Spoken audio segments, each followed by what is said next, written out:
welcome back to the deep dive.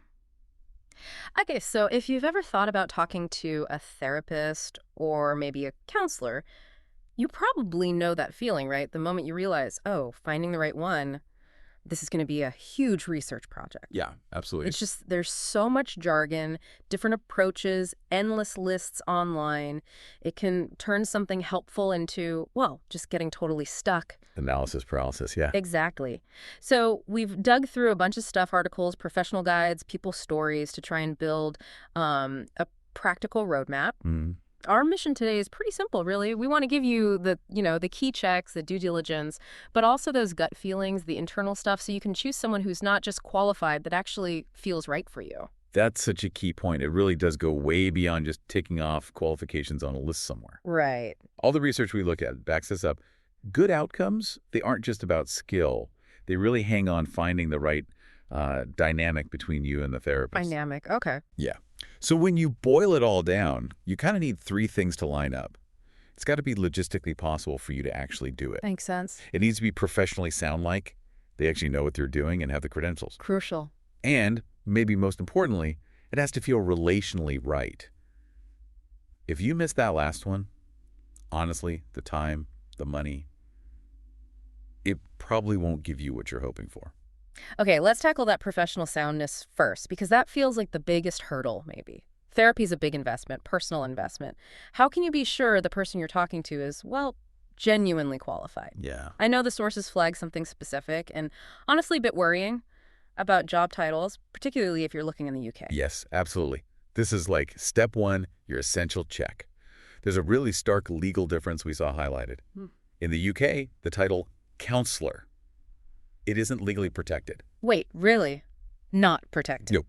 Which means, technically, literally anyone, regardless of training, can, hang out a shingle and call themselves a counselor. Wow. Okay, if the title itself isn't protected, that feels risky. How do you navigate that without just feeling overwhelmed right from the start? Well, that's exactly why you have to look beyond just the title they use. Now, psychotherapy is a legally regulated profession. That's different. Yep. But lots of really good counselors are properly trained, too. Sure. The key thing is you need to ask for proof. Proof of membership in a proper, recognized professional body. Right. That's the non-negotiable bit you mentioned. Absolutely non-negotiable. So for anyone looking in the UK, you're looking for verification with groups like BACP, that's the British Association for Counseling and Psychotherapy, or UKCP, the UK Council for Psychotherapy. There are others, but those are the big ones. BACP, UKCP. Got it. And these bodies, they don't just hand out memberships like flyers. They have strict rules, minimum hours of supervised practice, ethical codes you have to follow, ongoing training. Ah, okay. So that membership means something. Accountability. Exactly. It guarantees a level of standards and, ongoing learning that just using the title counselor on its own doesn't. Okay, so we've shifted the focus from the title to checking that registration. Good. So once we know they're legitimate, then we get into the fuzzier stuff, the fit, that magic word. How does someone even begin to figure out what kind of fit they actually need? Yeah, this is where it gets really personal, the relational heart of it. The notes we saw basically break it down into two main ways of working. You kind of need to figure out which one feels right for you right now. Two ways. First, there's what they call the relational way. Think of this as building a really deep, trusting, often long-term relationship. You explore your life broadly, your past, patterns. The goal isn't always super specific at the start. It's more about self-discovery, maybe gradual change, like having someone really listen without judgment. Okay, broad exploration. What's the second way? The second is the focused way. This is much more targeted. So if you're dealing with something really specific, maybe diagnosed anxiety or working through a particular stage of grief or a phobia, you might look for a specific type of therapy, like CBT perhaps. Right, like cognitive behavioral therapy. Exactly. And with that, you'd likely have clearer goals, maybe even ways to measure progress. It's more about tackling a defined problem. So relational is like deep-sea diving, and focused is more like fixing a specific leak in the boat. Yeah. That's not a bad way to put it. In the session, relational might feel a bit more meandering. You're connecting dots, maybe talking about your childhood and how it affects your job today. The therapist might listen more, reflect back. Okay. Focused way. Probably much more structured. You might get homework, exercises to practice. You'd likely be checking in on progress against those specific goals pretty regularly. That makes sense. There was a really simple analogy in the notes, too. Maybe a bit glib, but helpful. It's a bit like choosing a driving instructor. Oh, interesting. How so? Well, if their teaching style, the way they explain things, just doesn't click with you, you won't learn effectively, right? And there's absolutely no shame in saying, this isn't working, and switching instructors until you find one that fits how you learn. I like that. It takes some of the pressure off, makes it feel less like this monumental, permanent decision, more like finding the right collaborator. Exactly. Collaboration is a great word for it. But what about those feelings you get, the nonverbal stuff? How do you spot if the fit isn't right when you're actually sitting there or, on the video call? Yes. You have to pay really close attention to how you feel with a therapist. Do you feel awkward? Judged? Or, and this is really interesting, do they somehow trigger feelings you associate with someone else, like resentment or fear? Trigger? What do you mean? Well, the research talked a lot about something called transference. It's this idea where the therapist might unconsciously remind you of someone from your past, maybe a critical parent or an old boss or that strict head teacher you were scared of. What? And you might start feeling towards the therapist the way you felt towards that original person. Now, if that happens, that negative feeling isn't necessarily a sign to just run for the hills. But hang on, if they make you feel uncomfortable, why wouldn't you leave? Surely you should feel, I don't know, safe and comfortable. Safe, yes. Comfortable. Not always. Not in that way. What the sources suggest is that this transference, this feeling about the therapist that's actually rooted in something else, that's incredibly valuable information. How is it valuable if it feels bad?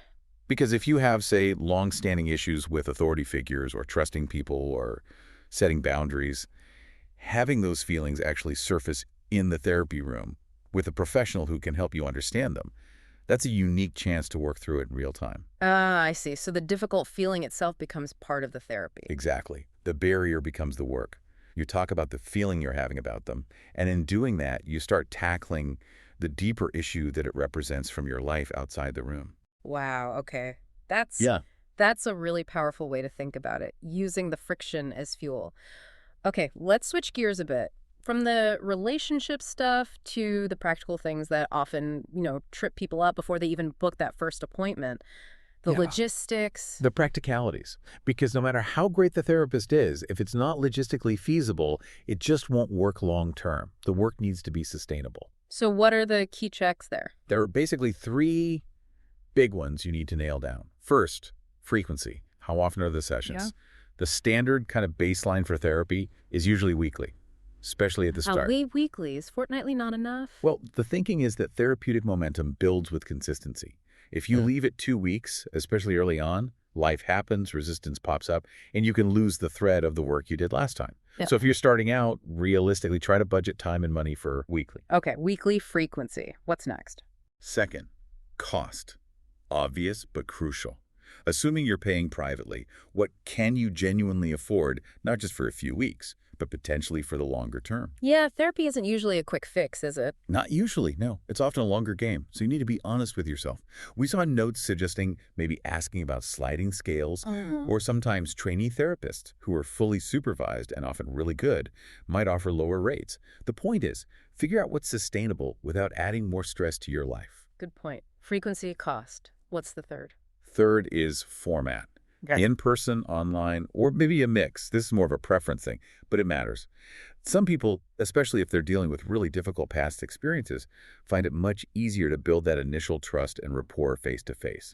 For others, the sheer convenience of remote sessions, no travel time, fitting it around work, makes it possible in a way that in-person just wouldn't be. And that links back to something you mentioned earlier, travel time, that hidden logistical cost.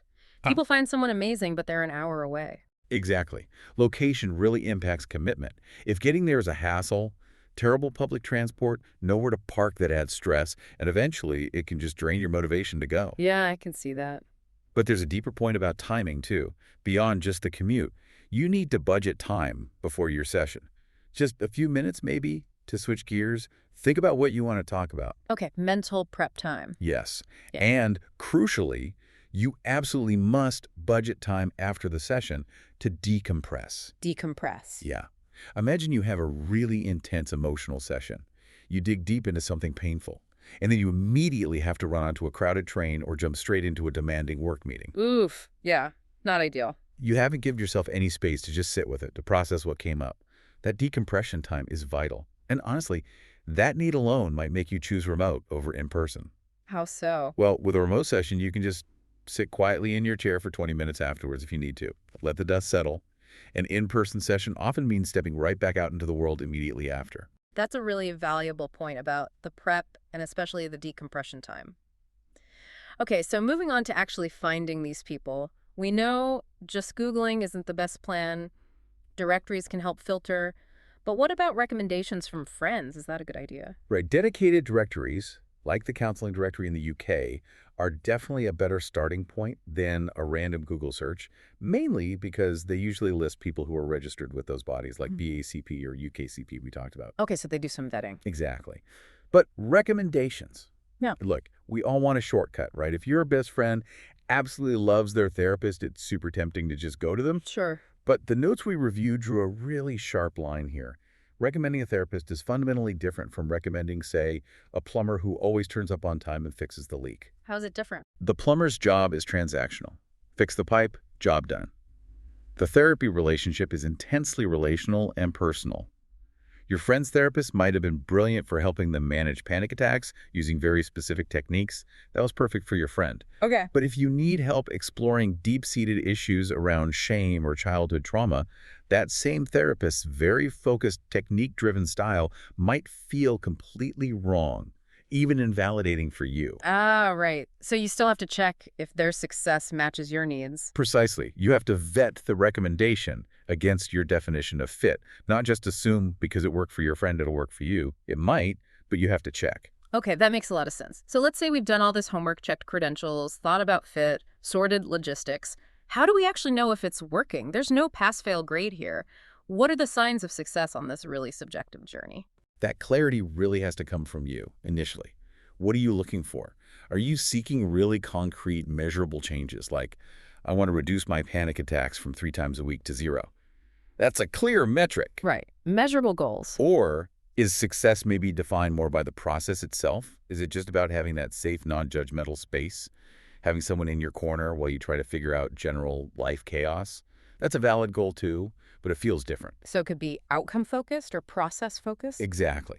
And it's really important to know, roughly, what you're aiming for. Even better, talk about it explicitly with a therapist in those first few sessions. Here's what I'm hoping to get out of this. If their approach or style doesn't seem like it aligns with your goals, that's a big clue the fit might be off. Talking about goals up front. Okay. Now, let's get into maybe the toughest part, the final hurdle. Being truly radically honest. It's so tempting to go in and present the polished version of ourselves, isn't it? The version we think they want to see, or the version we wish we were. Oh, completely natural. That desire to manage how we're seen is deeply human. But, and it's a big but, Yeah. if you hold back the stuff you're really ashamed of, the darkest and most shameful secrets, as one source put it, you're kind of defeating the whole point of being there. Because that's the stuff that needs healing. That's usually exactly why you sought help in the first place. Those hidden behaviors, those thoughts you think are just awful or unforgivable. They need to come into the room eventually for the therapy to really work. It takes time, of course. Of course.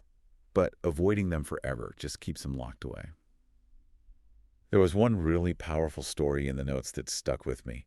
It highlighted how long this can take. Oh, yeah. It was about someone who'd been seeing their therapist for 15 years. 15 years. Wow. Yeah. And only then did they feel safe enough to finally talk about certain behaviors, things that eventually led to exploring potential adult ADHD. After 15 years. Yes. And that burst of honesty, even after all that time, apparently opened up completely new avenues for the therapy. It gave them fresh material, led to a possible diagnosis, new strategies. It just shows that building that safety for total honesty is the work in many ways. So building the capacity for honesty is part of the therapy itself, not just something you need to have on day one. Absolutely. You don't have to walk in and spill everything immediately. The work is about creating a relationship where eventually the therapist can know and accept your full self, as you said, warts and all. Warts and all. I like that. And maybe bringing it back to the bigger picture here, we really need to talk more about normalizing this whole thing. Going to therapy. Normalizing it how? Well, thinking about it, framing it as just a fundamental lifestyle choice. Like, why do we happily invest time and money going to the gym or buying healthy food or nice clothes if deep down we feel unfulfilled or, as one source put it rather bluntly, rotten inside? That's a provocative way to put it, but I see the point. Mental well-being as a core investment.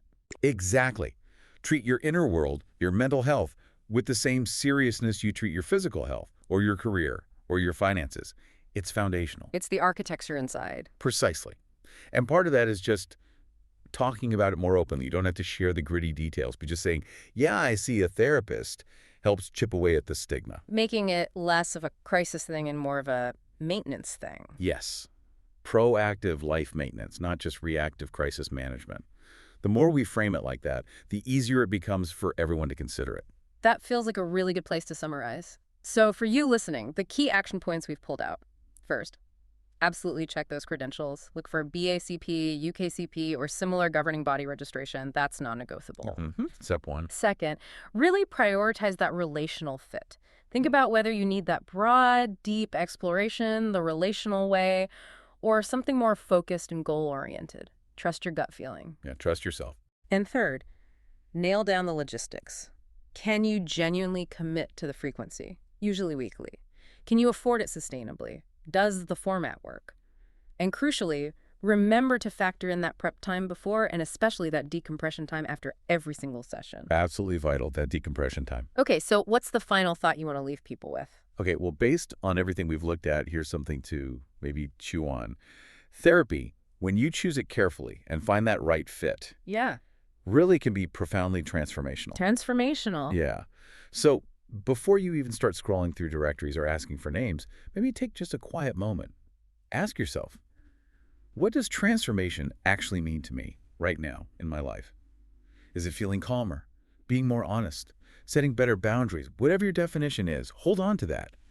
Use that personal sense of what you're moving towards to guide you as you have those first few exploratory chats with potential therapists. Define your own transformation first. I love that. Yeah. Good luck with the process. It's worth the effort.